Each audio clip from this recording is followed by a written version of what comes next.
ಮಾಡಿಸ್ಬೇಕು.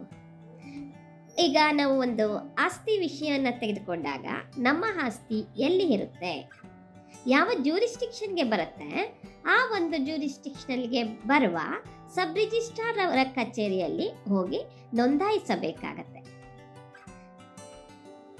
ಆಗ ನೀವು ಆ ಒಂದು ಪಾರ್ಟಿಷನ್ ಡೀಡನ್ನು ಬರೆದುಕೊಂಡಿರಬೇಕಾಗತ್ತೆ. ಅದಕ್ಕೆ ತುಂಬುವಂತಹ ನೋಂದಣಿ ಶುಲ್ಕ, ಸ್ಟ್ಯಾಂಪ್ ಡ್ಯೂಟಿ ಇವುಗಳನ್ನೆಲ್ಲನೂ ಅಲ್ಲಿ ಕೊಟ್ಟಂತಹ ಫಾರಮ್ನಲ್ಲಿ ಫಿಲ್ ಮಾಡಿ ಅಲ್ಲೇ ಹೋಗಿ ನೀವು ಅದನ್ನು ಮಾಡ್ಬೋದು. ಅಂದರೆ ಈಗ ಅದು ಆಫ್ಲೈನ್ ಅಂದರೆ ನೀವು ಇವಾಗ ಸಬ್ ರಿಜಿಸ್ಟ್ರಾರ್ ಕಚೇರಿಗೆ ಹೋಗಿ ಅದನ್ನು ಹೋಗಿ ನೋಂದಣಿ ಮಾಡಿಸ್ಬೇಕಾಗತ್ತೆ, ನಿಜ. ಅದನ್ನು ಆಫ್ಲೈನಿಂದನೂ ಮಾಡಿಸ್ಬೋದು, ಆನ್ಲೈನಿಂದನೂ ಮಾಡಿಸ್ಬೋದು. ಆಫ್ಲೈನಿಂದ ಆದರೆ ನೀವು ಅಲ್ಲೇ ಹೋಗಿ ಪ್ರತಿಯೊಂದು ಪಾರ್ಟಿಷನ್ ಡೀಡ್ ಏನು ರೆಡಿ ಮಾಡ್ಕೊಂಡಿರ್ತೀರೋ ಅದಕ್ಕೆ ಸ್ಟ್ಯಾಂಪ್ ಡ್ಯೂಟಿ ಆಗಲಿ ಮತ್ತು ರಿಜಿಸ್ಟ್ರೇಷನ್ ಫೀಸನ್ನೆಲ್ಲ ಅಲ್ಲೇ ತುಂಬಿಬಿಟ್ಟು ಅಲ್ಲೇ ನೀವು ಅಲ್ಲಿ ಕೊಟ್ಟ ನಂತರ ಅವರು ರಿಸಿಪ್ಟ್ ಕೊಡ್ತಾರೆ. ಅವ್ರು ನೀವು ಹಣವನ್ನು ತುಂಬಿದ ನಂತರ ಅವರು ನಿಮ್ಮ ಪಾರ್ಟಿಷನ್ ಡೀಡನ್ನು ರಿಜಿಸ್ಟರ್ ಮಾಡಿ ಅದನ್ನು ನಿಮಗೆ ಕೊಡ್ತಾರೆ. ಇದು ಆಫ್ಲೈನಲ್ಲಿ ಆಗುವಂಥ ಒಂದು ಕೆಲಸ ಆಗಿರುತ್ತೆ. ಅದೇ ನೀವು ಆನ್ಲೈನಲ್ಲಿ ನೀವು ಈಗ ಎಲ್ಲೋ ಇರ್ತೀರಾ, ನಾನು ಸಡನ್ನಾಗಿ ಮಾಡ್ಕೊಳ್ಳಿಕ್ಕಾಗೋದಿಲ್ಲ, ಇದು ಆನ್ಲೈನಲ್ಲಿ ಇದೆಯಾ ಅನ್ನೋ ಪ್ರಶ್ನೆ ಬಂದಾಗಲೂ ಸಹ ಹೌದು, ಆನ್ಲೈನಲ್ಲೂ ಸಹ ಇದನ್ನು ಮಾಡ್ಕೊಳ್ಬೋದು.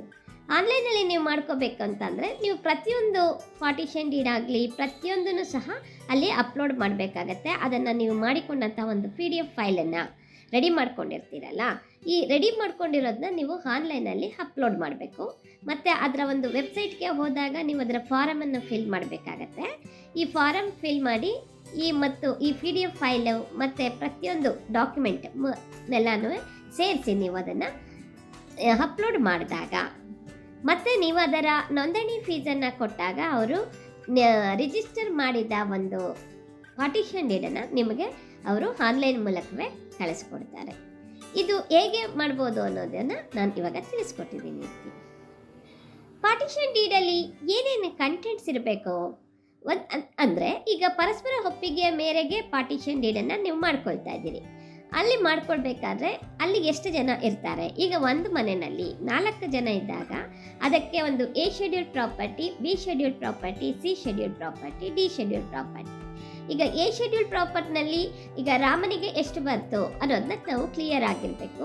B ಶೆಡ್ಯೂಲ್ನಲ್ಲೂ ಅದೇ ರೀತಿ ನಾವು ಬರಿಬೇಕಾಗತ್ತೆ. ಮತ್ತು ಅದರ ಒಂದು ಶೆಡ್ಯೂಲ್ನಲ್ಲೂ ನಾವು ಸರಿಯಾಗಿ ತಿಳಿಸ್ಕೊಳ್ಬೇಕಾಗತ್ತೆ.